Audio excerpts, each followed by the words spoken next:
Hey, welcome. Today we're going to do something a little different. We're going on a kind of intellectual scavenger hunt. We're taking three things that seem totally unrelated: a political saying, a huge historical event, and a pop song. And we're going to see what happens when we connect the dots between them. All right, first up, we've got this classic Thai political proverb: when the water rises, hurry to scoop it. It's all about seizing the moment, right?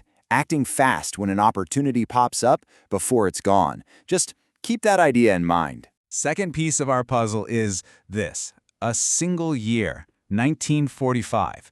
This was a moment that, completely changed the world. The use of atomic bombs. It marked the end of the biggest war in human history, a decision with absolutely massive consequences. And for our third piece, let's jump right into today. We've got the huge hit song APT by Rosé. You've probably heard it. It's this total cultural moment, a song that just nails the confident, fast, kind of individualistic vibe of modern city life.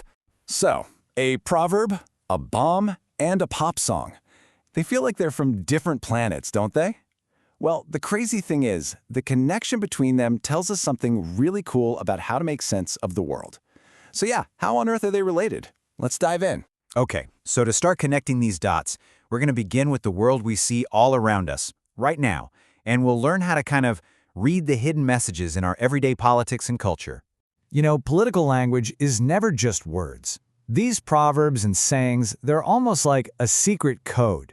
They give us a peek behind the curtain into the real strategies and beliefs that are driving the people in charge. They tell you what someone really intends to do. And what's super interesting here is the contrast. On one side, you've got when the water rises, hurry to scoop it. That's a whole philosophy of being decisive, of getting things done. Then on the other side, you've got the saying, flooded field, sparse water spinach. It's basically a critique of leaders who talk a big game with beautiful words but deliver, well, nothing. It's action versus empty talk. And just like political sayings, music is basically a mirror. It reflects our society right back at us, our values, our dreams, and even the conflicts between different ways of living. Think about it. You could have a classic folk song like Prithwang that's all about the beauty of a simple, community-focused life.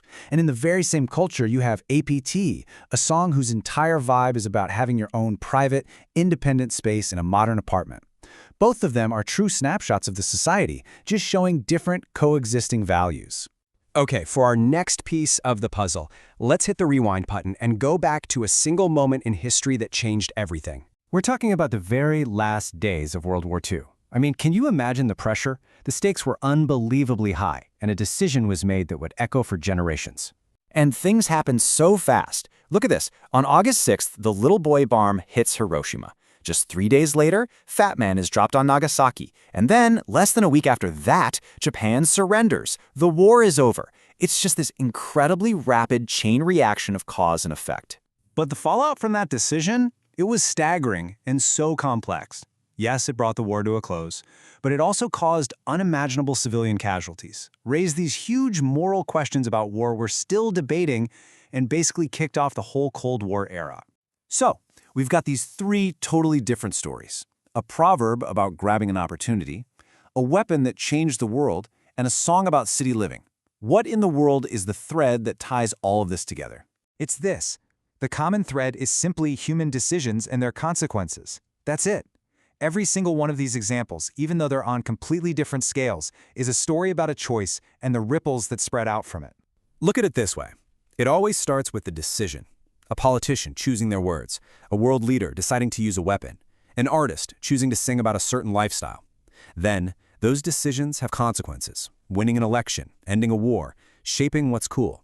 And at the deepest level, every one of those choices shows you what that person or that society truly values.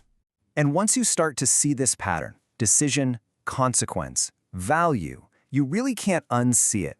It gives you this incredibly powerful toolkit for making sense of all the crazy, complex stuff happening around us every day. So, what's the big takeaway here? How can you actually use this way of thinking? Well, it's really a toolkit for how you think. It means looking past the headlines to see the bigger systems at play. It means realizing that history isn't just a bunch of old stories, it's the actual blueprint for our world today. And it means using everything you've got: critical thinking, historical lessons, even old proverbs, to connect the dots for yourself. Because when you get right down to it, pretty much everything is connected. So the real question is, Once you start looking for these patterns in politics, in culture, even in your own life, what other hidden stories will you find just waiting to be told?